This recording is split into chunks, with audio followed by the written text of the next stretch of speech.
Hello everybody and welcome back. This is LBN once again, and we're going to be doing another quick little breakdown video. I know it's been a few days, pardon me, unfortunately real life has gotten busy and I haven't had time to really sit down and structure my thoughts for one of these videos. Have been streaming, but I haven't done an actual YouTube video. So today, as you can see, we are doing a match from Flash Wolves versus Envision in the APAC Premiere. It is not the Overwatch Premiere series, as the Twitch stream's title was, but it's alright, we'll forgive that.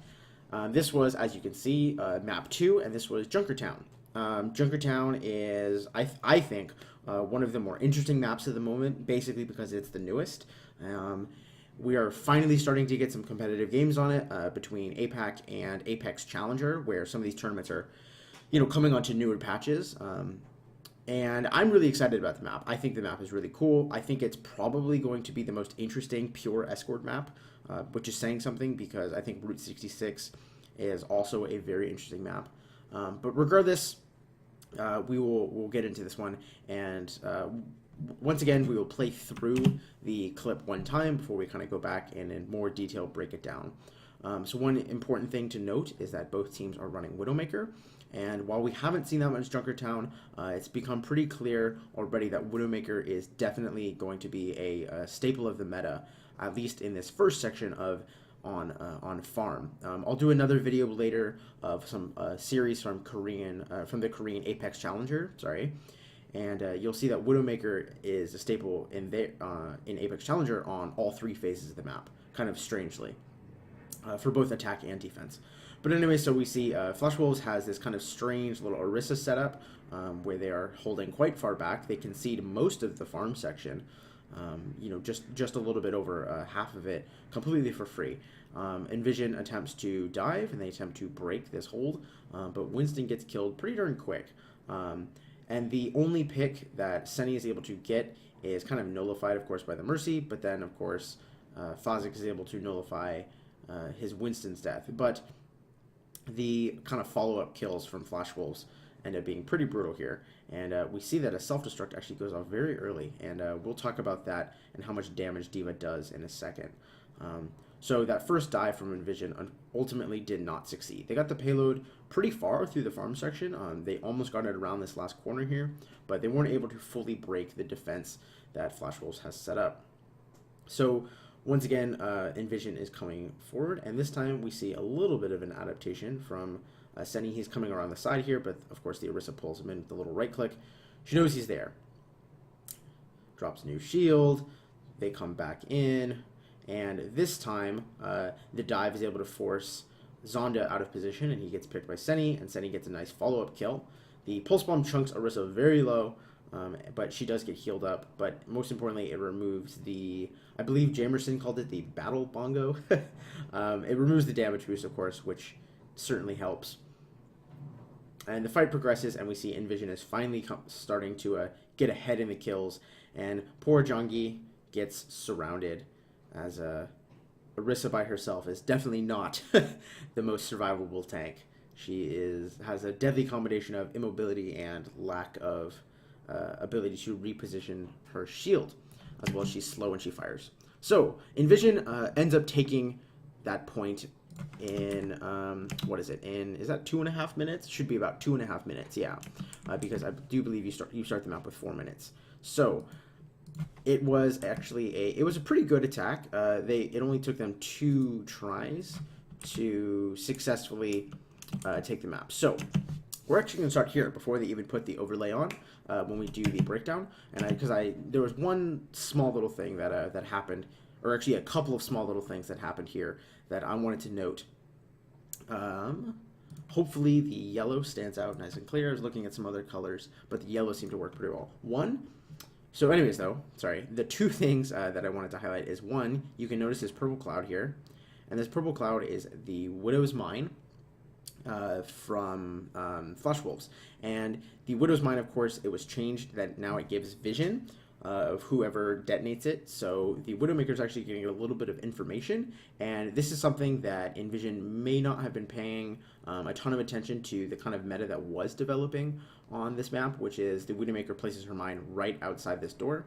And Widows do that on a lot of maps, but anyways, The other thing is that the Widow for Envision comes out of this door over here, and where we've seen a lot of Widows coming out of this door up here, because they come up on the high ground, it gives them a little better view, and it was important, actually, that she did not come out of the upper door, because as we saw, Zonda was ready and waiting for Senny to peek from that upper window.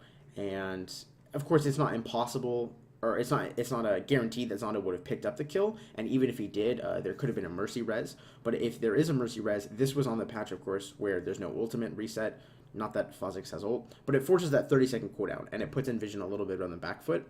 And this position is totally safe for Zonda because it's kind of hard to see it in this shot, but he is. Once he scopes out, you can see the kind of blue haze over everything, and there you go. You can see it. He was behind the Orisa bubble there, so it's very obvious that, or not very obvious. Sorry, it's I can't think of the word. Zonda was safe being there, basically. There we go. Finally found the word.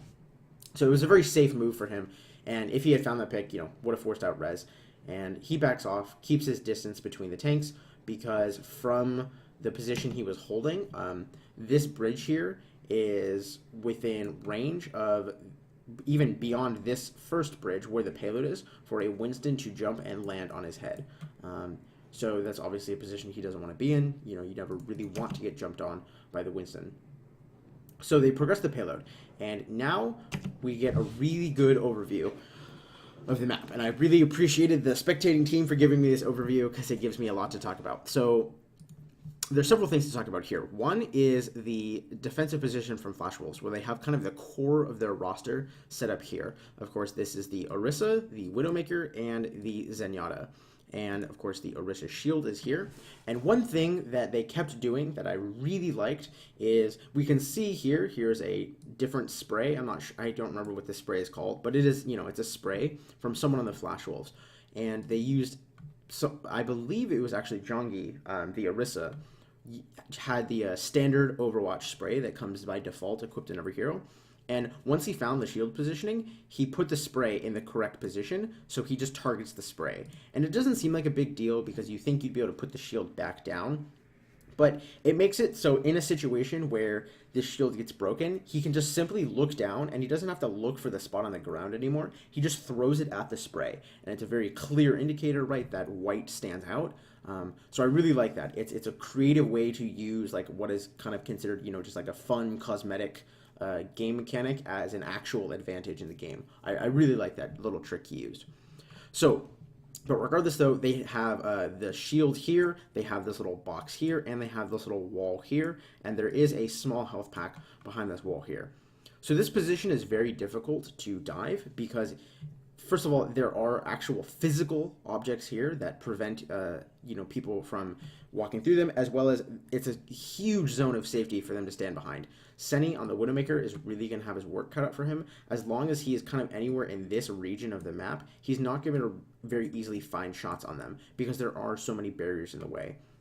And one of the reasons you specifically go for Orisa on the first point of Junkertown is because Widowmaker has become incredibly standard, and Widow is basically defining the meta of this map. Partially because Widow works relatively well against Mercy, because you can force her res cooldown out, but also because like the sight lines, especially here on the farm section, are very long. So you play the Orisa because Orisa's shield never gets broken by the Widowmaker. They made some changes to her shield, over time, and one of which was reducing the cooldown. And the cooldown being so short means that by the time Widowmaker eventually chunks through the shield, it's ready to be put down again. So it basically puts the offensive Widowmaker in a very difficult position, where she's going to have to be very creative with her shots in order to actually find kills here. Beyond that, we can see that D.Va here for, I think it's Komomo, I think it is, for Flash Wolves. But the D.Va's here, and basically the D.Va is hugging this corner here, and the Zen right here can heal her, as well as the Mercy Realment was holding this position and can heal the D.Va as well. So the D.Va was being put up here because she has 600 health. She's very difficult to burst, and with both supports healing her, she's incredibly difficult to take down. So she holds this corner, and we'll see in a second, contests the payload as the payload kind of reaches this section here. But one other point to notice from both teams is that Bacon Jack is up here on the tracer. It's a little bit difficult to see, but he's right there, and Jaru on his tracer is over here. So the tracers are watching kind of this side of the building. They're watching this flank through here. The reason why is because this is the shortest flanking route. If you're going to flank this area here, you still have a little bit of cover from like this hut here and like a little cog sticking out of the wall. So you can try, or you can go through this tunnel, of course, come back around, and you can get behind these players very easily. So Bacon Jack is covering that flank to make sure that Jaru is not flanking around that side.